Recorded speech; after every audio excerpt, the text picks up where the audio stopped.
Hello everyone, good morning. I am your Subhash sir.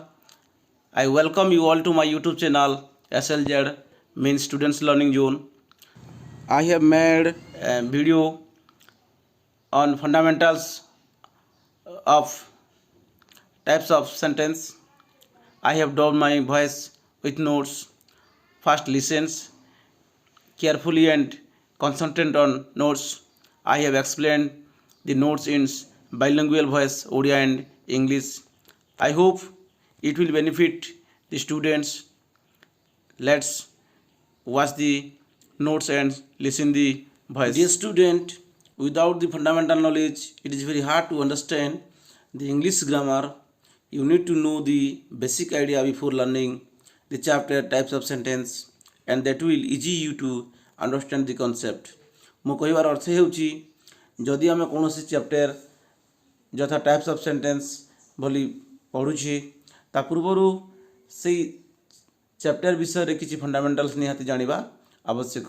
ତେଣୁ ଆଜିର ଏଇ ଯେଉଁ ଟପିକ୍ ଅଛି ଟାଇପ୍ସ ଅଫ୍ ସେଣ୍ଟେନ୍ସ, ତେଣୁ ତା ବିଷୟରେ ମଧ୍ୟ ଆମେ କିଛି ଫଣ୍ଡାମେଣ୍ଟାଲ୍ସ ବା ବେସିକ୍ ଆଇଡ଼ିଆ କିଛି ଜାଣିବା ନିତାନ୍ତ ଜରୁରୀ, ଯାହାକି ଆମକୁ ସେଇ ଚ୍ୟାପ୍ଟର ବା ସେଇ ପାଠ ବିଷୟରେ ଆଗକୁ ପଢ଼ିବା ପାଇଁ ଅତି ସହଜ ଓ ସରଳ ହେବ। So you have to know the idea about find verbs, clause or find clause, conjunctions or coordinators and sentence. ତେଣୁ ଏ ଟାଇପ୍ସ ଅଫ୍ ସେଣ୍ଟେନ୍ସ ଚାପ୍ଟରଟି ପଢ଼ିବା ପାଇଁ ହେଲେ ଆମକୁ ସମାପିକା କ୍ରିୟା ଫାଇଣ୍ଡ ଭର୍ବ, କ୍ଲଜ୍ ବାକ୍ୟାଂଶ ବା ବାକ୍ୟଖଣ୍ଡ ବା ଖଣ୍ଡବାକ୍ୟ, କଞ୍ଜଙ୍କସନ୍ ଅବ୍ୟୟ ବା ସଂଯୋଜକ ଅବ୍ୟୟ, ସେଣ୍ଟେନ୍ସ ବାକ୍ୟ, ଏହିସବୁ ବେସିକ୍ ଆଇଡ଼ିଆ ଉପରେ କିଛି ଶିଖିବାକୁ ପଡ଼ିବ। ଯଦି ଆମେ ଏଇ ବେସିକ୍ ଆଇଡ଼ିଆ ଉପରେ ଆମର ଧାରଣା ଆସିଯିବ ତାହେଲେ ଆମେ ଟାଇପ୍ ଅଫ୍ ସେଣ୍ଟେନ୍ସକୁ ଅତି ସହଜରେ ଶିଖିପାରିବା ବା ବୁଝିପାରିବା। Let's discuss the basic concept. First one is what is a finite verb. ସମାପିକା କ୍ରିୟା କହିଲେ କ'ଣ? A verb in a sentence that carries tense is a finite verb. ତେଣୁ ବାକ୍ୟରେ ଯେଉଁ କ୍ରିୟା টেন্স বহন করে তাকে সমাপিকা ক্রিয়া বা ফাইন্ড ভার্ব বলি কুহযায়। A verb which is near the subject is also called finite verb. যে ক্রিয়াটি সবজেক্ট পাখে থাকে সবুলে সবজেক্ট পাখে থাকে তাকে ফাইন্ড ভার্ব বলি কুহযায়। তেণু a finite verb is that verb which is always place near the subject or a verb in sentence that carries tense. বাক্যরে 2, 3, 4, 5টা যেতটা भी ভার্ব থাকে যদি সেই ভার্ব ମଧ୍ୟରୁ ଯେଉଁ ଭାର୍ବଟି ଟେନ୍ସକୁ ବହନ କରେ ବା ଯେଉଁ ଭାର୍ବରୁ କାଳ ଜଣାପଡ଼େ ତାକୁ ଆମେ ଫାଇଣ୍ଡ ଭାର୍ବ ବୋଲି କହିଥାଉ। For example I am eating, here M is in present form. ଯଦି ଆମେ ସେଣ୍ଟେନ୍ସକୁ ପାଷ୍ଟ କରିବା ତାହେଲେ କ'ଣ ହେବ? I was eating. ତେଣୁ ଆମେ ଦୁଇଟା ବାକ୍ୟକୁ ଯଦି ଲକ୍ଷ୍ୟ କରିବା I am eating O I was eating, ତେଣୁ ଏମ୍ଟି ଚେଞ୍ଜ ହେଇକି ୱାଜ୍ ହେଇଯାଉଛି, ଅର୍ଥାତ୍ ଏମ୍ ଭାର୍ବଟି ପ୍ରେଜେଣ୍ଟରୁ ୱାଜ୍ ହେଇକି ପାଷ୍ଟ ହେଇଯାଉଛି। ତେଣୁ ଏଇଠି ଏମ୍ ଭର୍ବକୁ ଆମେ ଫାଇଣ୍ଡ ଭର୍ବ ବୋଲି କହିବା ବା ୱାଜ୍କୁ ଆମେ ଫାଇଣ୍ଡ ଭର୍ବ ବୋଲି କହିବା। ଯଦି ୱାଜ୍କୁ ଆମେ ପ୍ରେଜେଣ୍ଟ କରିବା ତାହା ଏମ୍ ହେଇଯିବ। What is clause? ବାକ୍ୟାଂଶ କହିଲେ କ'ଣ? A clause is a part of sentence that contains a verb. ବାକ୍ୟର ଭର୍ବ ଥିବା ଅଂଶକୁ କ୍ଲଜ୍ ବୋଲି କୁହାଯାଏ। ମୁଖ୍ୟତଃ ଅଧିକାଂଶ ଛାତ୍ରଛାତ୍ରୀମାନେ ଏ କ୍ଲଜ୍କୁ ବୁଝିପାରନ୍ତି ନାହିଁ, କିନ୍ତୁ ଏଇଠି ବୁଝିବାକୁ ହେବ କ୍ଲଜ୍ କହିଲେ ପ୍ରଥମେ ଭର୍ବକୁ ବୁଝାଇବ। ବାକ୍ୟର ମୁଖ୍ୟ ହେଉଛି ଭର୍ବ। ତେଣୁ if a clause has a subject and a verb in this predicate phrase and may form a complete sentence or part of sentence. ତେଣୁ କ୍ଲଜ୍ କହିଲେ ବାକ୍ୟାଂଶ, ବାକ୍ୟର ଯେକୌଣସି ଅଂଶ। ତେଣୁ ବାକ୍ୟକୁ ଯଦି ଆମେ ଅତି ସଂକ୍ଷିପ୍ତ କରିଦେବା ତାହେଲେ ଶେଷରେ ଭର୍ବ ହିଁ ବଞ୍ଚିବ। ତେଣୁ ଆମର ଯେଉଁ ଇମ୍ପେରାଟିଭ୍ ସେଣ୍ଟେନ୍ସ ଅଛି ଗୁ, ଷ୍ଟପ୍, ଷ୍ଟାଣ୍ଡ ଅପ୍, ଏଗୁଡ଼ିକ ହେଉଛି ସବୁଠାରୁ ଛୋଟ ବାକ୍ୟ। ତେଣୁ କ୍ଲଜ୍ କହିଲେ ପାର୍ଟ ଅଫ୍ ସେଣ୍ଟେନ୍ସ। ଏହା ଭର୍ବ ହୋଇପାରେ ଓ ପ୍ରେଡିକେଟ୍ ଅଂଶରେ ଗୋଟେ ସବଜେକ୍ଟ ଥାଇକି ଭର୍ବ ହୋଇପାରେ ଏବଂ ଗୋଟିଏ ଫୁଲ୍ ସେଣ୍ଟେନ୍ସ ମଧ୍ୟ ହୋଇପାରେ। ତେଣୁ ଖଣ୍ଡବାକ୍ୟ କ୍ଲଜ୍ର ଗୋଟିଏ ସବଜେକ୍ଟ ଓ ପ୍ରେଡିକେଟ୍ ଅଂଶରେ ଗୋଟିଏ ଫାଇଣ୍ଡ ଭର୍ବ ଥାଏ। ଅର୍ଥାତ୍ କ୍ଲଜ୍ କହିଲେ ଗୋଟିଏ ଫାଇଣ୍ଡ ଭର୍ବ ସହିତ ଗୋଟିଏ ସବଜେକ୍ଟ ଥିଲେ ତାକୁ ଆମେ କ୍ଲଜ୍ ବୋଲି କହିଥାଉ। A clause is a part of sentence that contains a verb. ତେଣୁ ଏହା ବାକ୍ୟର ଗୋଟିଏ ଅଂଶ ଯେଉଁଥିରେ କି ଭର୍ବ ଥାଏ। A clause is the basic unit of grammar. ବାକ୍ୟର ମୂଳ ଦିଆ ହେଉଛି କ୍ଲଜ୍।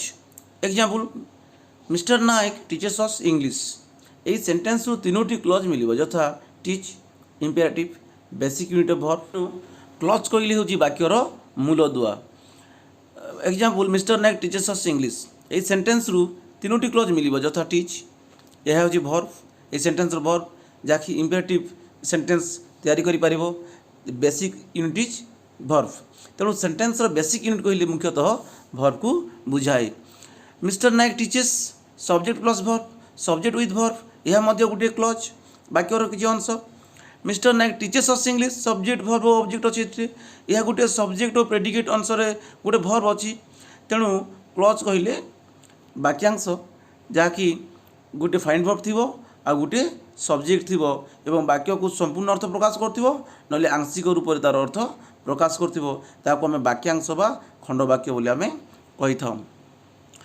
तापर आम आसवा sentence what is a sentence वाक्य कहले कौन देखु a sentence is a group of words a sentence is a group of words that complete in meaning तेणु जदि एक बा अधिक वर्ड मिसी मनर भावना को संपूर्ण रूपे प्रकाश करे ताको आमे सेंटेंस बोली कही था तेणु भावना को संपूर्ण रूपे प्रकाश कर पार्थिबा किछि संगबद्ध शब्द मानकर मिलन को वाक्य बोली कह जाए a word should has eligibility to be use in a sentence तेणु कौनसी वार्डर जदि योग्यता नहीं जदि वार्डर योग्यता नहीं ताहले से वाक्य व्यवहार हो पारिबो नहीं तेणु वाक्य व्यवहृत प्रत्येक वार्डर तार योग्यता से ही वाक्य व्यवहार होवार योग्यता थाए for example Seema is a boy a sentence T प्रकृति में भूल कारण सीमा ये झील पिला Rohit is a boy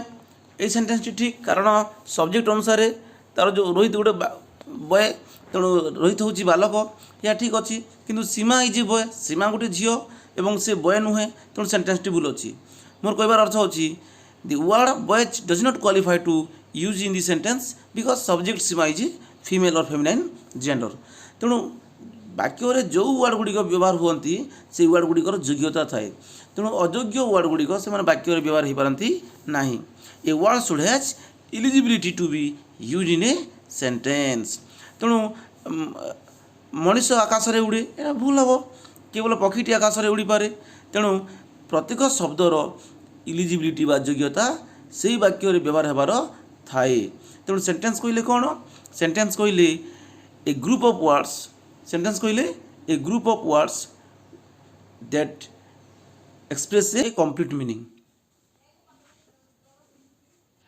A sentence must contains a subject a verb and object directly or indirectly मोर कहबार अर्थ होची गोटे इंग्राजी सेंटेंस रे बा इंग्लिश सेंटेंस रे सब्जेक्ट वर्ब और ऑब्जेक्ट थाए किछि अंश लेखा होई न थाए और किछि अंश लेखा होई थाए for example he is a boy एठी ही होची सब्जेक्ट इज होची वर्ब और बॉय होची ऑब्जेक्ट तो एटा सब्जेक्ट वर्ब और ऑब्जेक्ट फॉर्मेट अछि डेस्क कम हियर एठी वर्ब और ऑब्जेक्ट अछि come here subject is hidden एठी सब्जेक्ट को लुकायित बा लुचा जाइछि किंतु एठी गोटे सब्जेक्ट ही अछि who come here you come here third read यह गोटे वर्ब ओनली वर्ब अच्छी imperative sentence subject plus subject and verb object को ये हिडन करा लुजा जाइए तेणु रीडटा जेकोसी व्यक्ति तो पढ़ुची ना तेणु यू रीड योर बुक एमती भी सेंटेंस हम तेणु सेंटेंस को जदि छोट करा जाए